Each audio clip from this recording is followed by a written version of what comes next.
Morning, everyone. Good morning. My message today is titled Holy Relationships. And I actually got the title from Wayne Dyer's book, Power of Intention. And he mentions holy relationships in the book.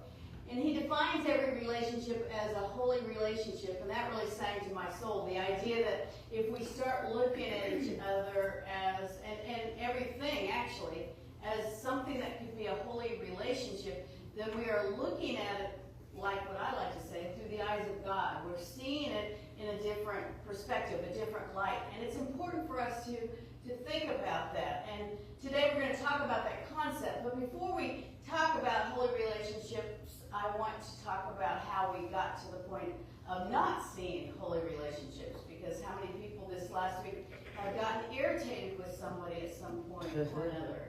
Yeah. That would not be a holy relationship, right? Yeah.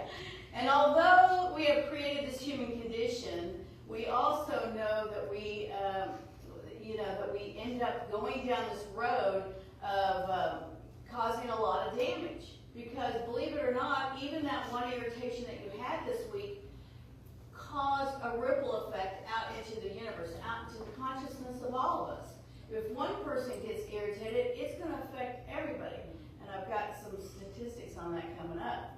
But would you agree that we have, with our words and thoughts and actions, that we send out a damaging energy to this world? And we've all done it. And we've all been there. And we have to stop. We have to stop ourselves from getting into this place where we're disrespecting what God has created for us.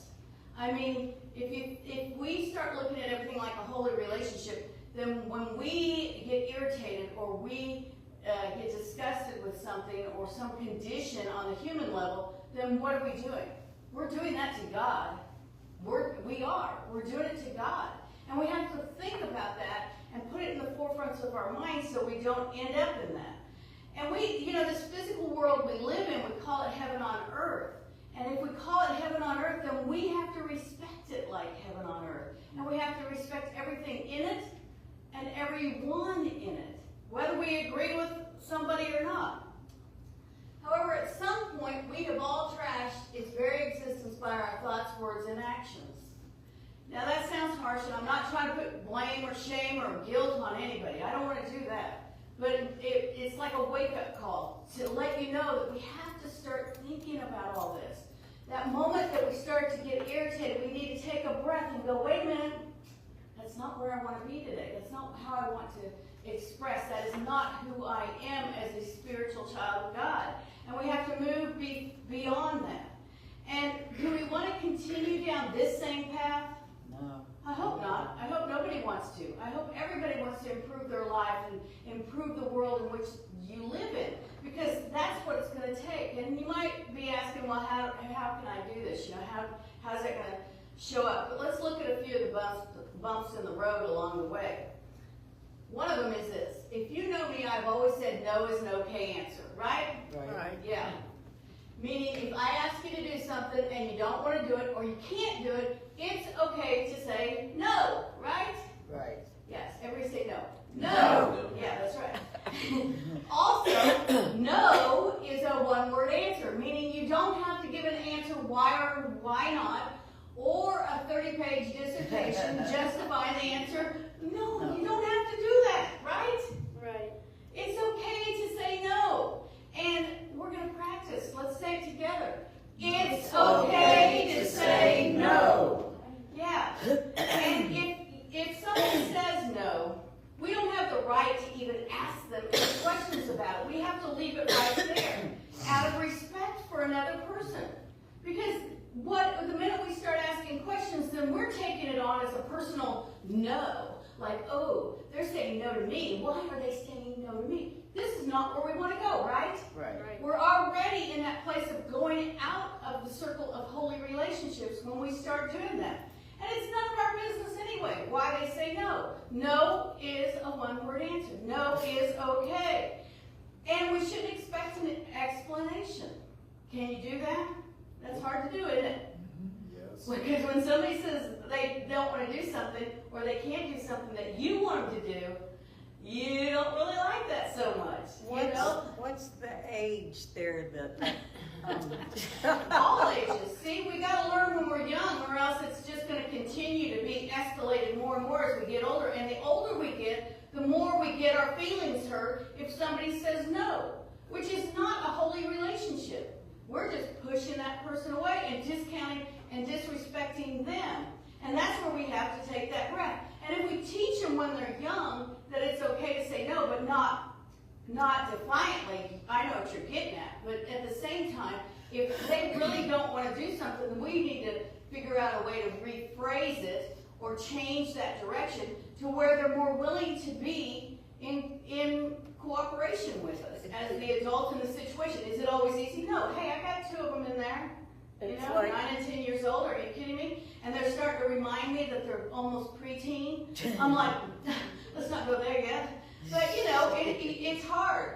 But we always think we have to know why, and we always think we have to have something justified. And so from the revealing word, Fillmore defined justice as this: when judgment is divorced from love and works from the head alone, there goes forth the human cry for justice. Isn't that true?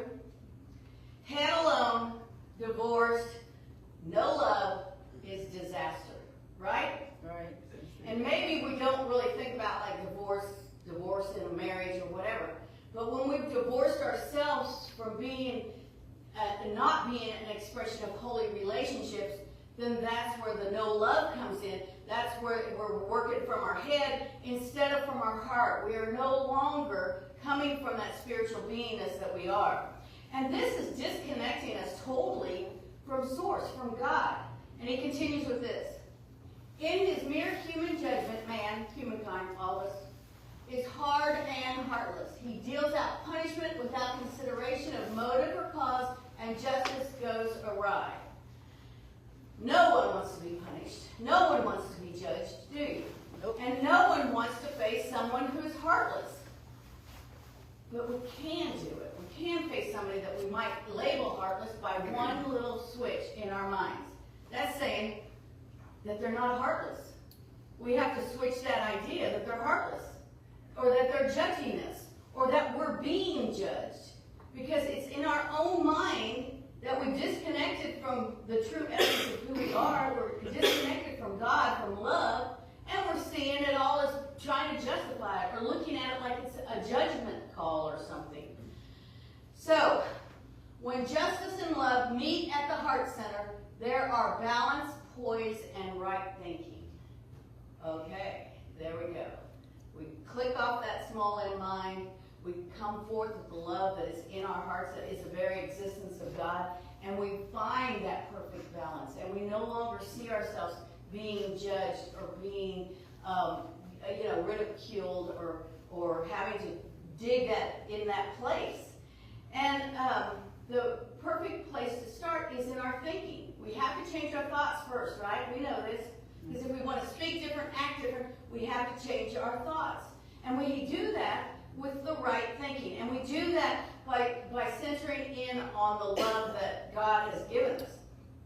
And so, if we block that natural flow of love, then it's hard to focus in on what the truth of us is. It's hard to focus in on seeing a holy relationship with someone who's just irritated you, or you feel like you got irritated, or you felt like you were judged, or whatever. But all that can be washed away. And so what happens in the human condition is we all end up with these little points of contention, don't we? We don't like it when somebody does something. We don't like it when this happens or that happens. Points of contention. Well, I have a point of contention that for me, that I disagree with, and it all kind of relates to the word no. And so I thought it was the perfect one to share. But this one: when did it become appropriate or polite to ignore someone and give no response? Yes, I've heard people say no response is a response, but is it? I say no. So the point is, it's like we all have something that will irritate us. If I ask somebody something and they never respond, I'm thinking to myself, okay, it's on them, I try to let it go, all that kind of thing. But I'm thinking to myself, if you don't want to do something, tell me no, right? We have to stand in the truth of who we are. And this is important for us because you can't even dream of somebody else as being a holy relationship if you can't hold that for yourself. You are a holy relationship of yourself. And how that happens is your own self-respect, your own love for yourself. And if you can't stand firm in what you want to do or don't want to do, and you can't say, yes, I'm willing to do this, or no, I'm not willing to do that, then you are weakening your own self. You are saying, oh, God made you stronger than me. I can't do that. It's not the truth. It's not the truth. We are all here to step out in God's love and be that essence of that perfect being. And the perfect being is that we're strong enough to hold true to what we want in life and don't want in life. If I give you a choice between apple pie and peach pie, and you don't like peach pie, you're going to say apple pie, right? Right. But if I say, here's the peach pie, eat it. I've seen people take the plate and sit there and pick at it and eat pieces because they can't say, no, I don't want the peach pie. That's ridiculous. I mean, if we all live in this world where we can respect each other and no is an okay answer, then we are honoring the idea of holy relationships. And it just doesn't go with, the word no. It doesn't just go with peach pie or apple pie. Warren's sitting there dreaming about peach pie now. Or peach cobbler, Karen. But it just doesn't even go with that. It goes with the idea that if we have to love and respect ourselves in order to love and respect another. You got me? Yeah. And it's huge. It really can be a powerful moment. So the deal about this is that we also all have free will. God has given us this idea of free will. We get to choose. But we forget. We just lay down and let other people choose for us. Or we don't stand in what we want to say or do in the moment. And so when you follow divine law, then you're going to find out that free will's okay. You're not being mean or disrespectful or putting anything on somebody that is not kind or loving. No, not if you're coming from the truth of yourself. And, we strive here to be the best spiritual beings we can. So if we're going to do that, then we need to bring forth that essence of who we are and claim it for ourselves. So can everybody here still say no is an okay answer? No is an okay answer. Right. All right. So let's look at when we are in that other place where we're not able to say no and we feel like, it's that person's fault or that person's fault, it usually falls in the realm of apathy. And this is a definition of apathy. Whoops, there's free will for you, sorry. Free will is a spiritual law and a spiritual gift that are the tools God has given us to live the best life we can possibly live. We do not adhere to understanding them, we lose our way. If we do not, we lose our connection with God. That's what I was saying. Right? Right. Okay, apathy. Apathy is a state of indifference characterized by a lack of emotion, interest, motivation, or concern. You don't really want to be apathetic, right? Because then you're not able to stand in your own conviction and say, this is what I like or don't like. I like peach pie better than apple pie, or vice versa. You won't be able to do that with someone who is having a discussion with you about God or what you believe. You won't be able to see beyond the physical and know that somebody is here as a holy relationship for you. So we have to look at this and say, hey, am I being apathetic? Like, am I expressing a lack of emotion, or am I coming from a different place? And a lot of times when we think of something like this, we think of people that we would call lazy or narcissistic or just plain out cold, right? And if we see that in somebody else, we have to be able to move beyond that. But first, let me give you a little bit more about apathy. Rooted in the Greek word, hold on, I gotta say it with me. Apathia. Apathia. Yeah. I always want to say apathia, but it's apathia. Meaning without passion. without passion. Do you want to be that person that has no passion? No. No. It is an emotional flat line where an individual feels disconnected from their goals, hobbies, and social surroundings. Now, yeah, some people might have a mental health condition or something like that that makes them feel depressed or makes them feel disconnected or whatever. But there are always ways to move beyond that and to stay in that idea that there is something more to life, and you can set your goals, you can have hobbies, you can have conversations, and you don't have to be judged. There's no judging in that situation, and that helps that person come out of that place of apathy. We don't want people to live in lack, and that is what can happen when you're in that state of mind, and you're not seeing the holy relationship that is there. The person themselves is missing out on the infinite abundance of all there is. And the best way to help somebody in that situation is not to be apathetic with them, not to say, oh yeah, you have this condition and so that's the way it is. No. Or, like, and I don't like to use this example, but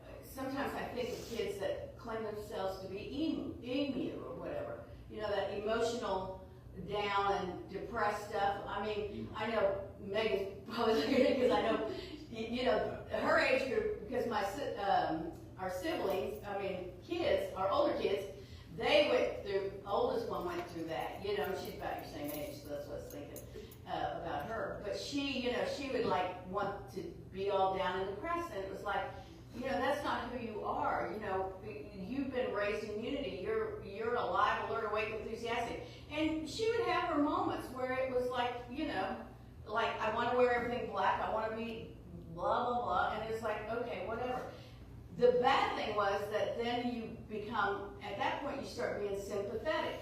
And so sympathy is a little different. I think of it as like, here's apathy, here's sympathy. And we all will say, oh, I sympathize with you.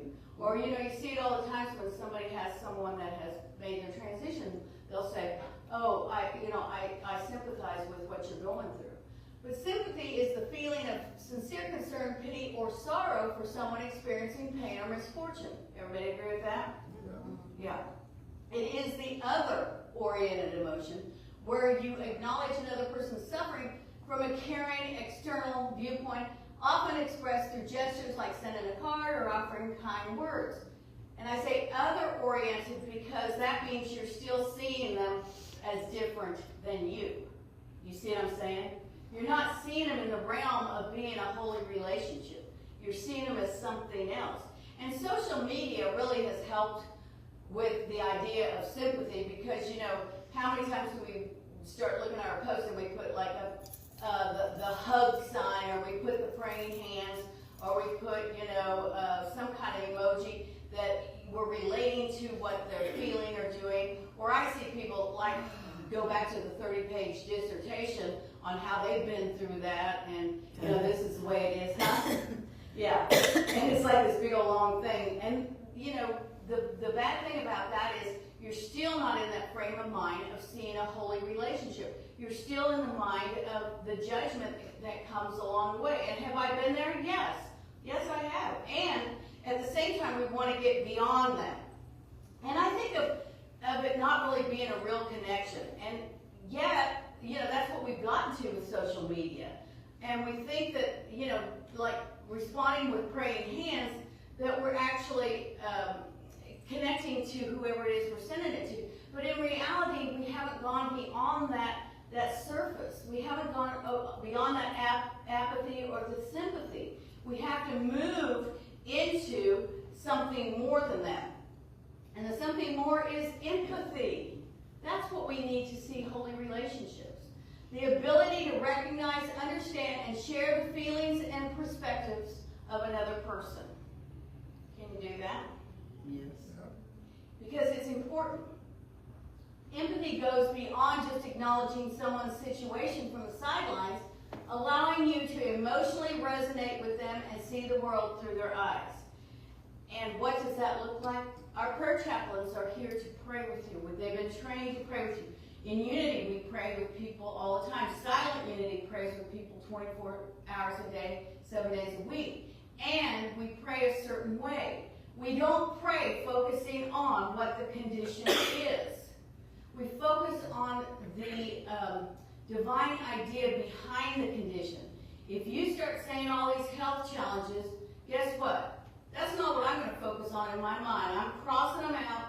I'm crossing them out and saying, I'm focusing on health. Because that's what I see as a spiritual blessing in each and every person. That switches it to being empathetic. That switches it to lifting yourself into this holy relationship with someone else. And your experience in life has nothing to do with their experience in life, correct? Correct. It doesn't matter if you both have the exact same hip replacement or knee surgery or ingrown toenail. No, each experience is different. That's right. But we can be empathetic and say, oh, I feel for you, and I will lift you up and see that healing quickly. I will see you healthy and whole. We don't have to go down the road of, mine did that. It was, the grossest thing ever, well, whatever. You know what I'm saying? We have to start thinking in the realm of holy relationships. And that changes everything. Because empathy is where the real Christ connection happens. This is when we can claim and know the holy relationship truly is to us. What a holy relationship is to us. All of us need to see everyone and everything as a holy relationship. Everything. I know Miss Ashley doesn't like spiders, and Karen and Stephanie and us were talking about the spiders this morning because that foyer likes to collect spiders for some reason. We're hoping that pretty soon the bug guy will eradicate them. And we love those spiders, right? In the right place and time. But we cannot have them crawling all over our foyer and you walk in the door with webs. No. So, but where do I go on with this? That everything being a holy relationship. If you want to get rid of the spiders, you got to think of them as being a holy relationship. They're here to do some bit of good to something and to somewhere, but just not right in here. So even if you don't like something, you have to think of it as how can I change my thinking to be more empathetic and be in that place. It's huge. And it is that Christ connection that we can see in every living thing. The grass, some people are allergic to grass and don't want to be in the grass, but you can still view it as something beautiful that God has given us, right? Right.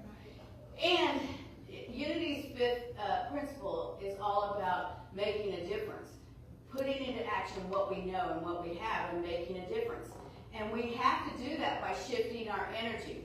And I love this because Wayne Dyer, in this same book, Power of Intention, he references this doctor, David Hawkins, who did extensive research on the energy of people and how it makes a difference.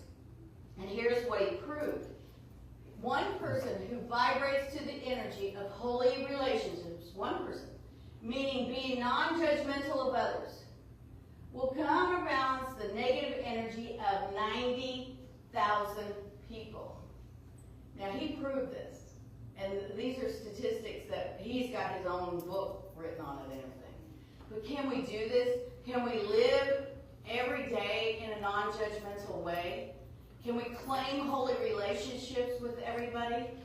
We can, yes. Yes, we can. It's possible. Do you believe that? And think about this. If one person can change 90,000 negative thoughts energy out there, then what could 10 people do? You see what I'm saying? And it might happen in a nanosecond, and it might happen all day long. But you're wiping out all of that doesn't need to be. And every time we claim a holy relationship for ourselves, we can know that we're changing 90,000 negative thoughts out there. Wouldn't that be cool? Yeah. And then we should walk around patting ourselves on the back, right? Good job today. You did this 10 times. Oh, good job today. You did it twice. Oh, good job. You did it 20. It doesn't matter how many times, but we are changing the energy of consciousness and of the world. Now, it's divine energy, so it's in and through all of us. It is here to be the energy that we all share. And who wants to share in the good energy, the holy relationship energy? I do.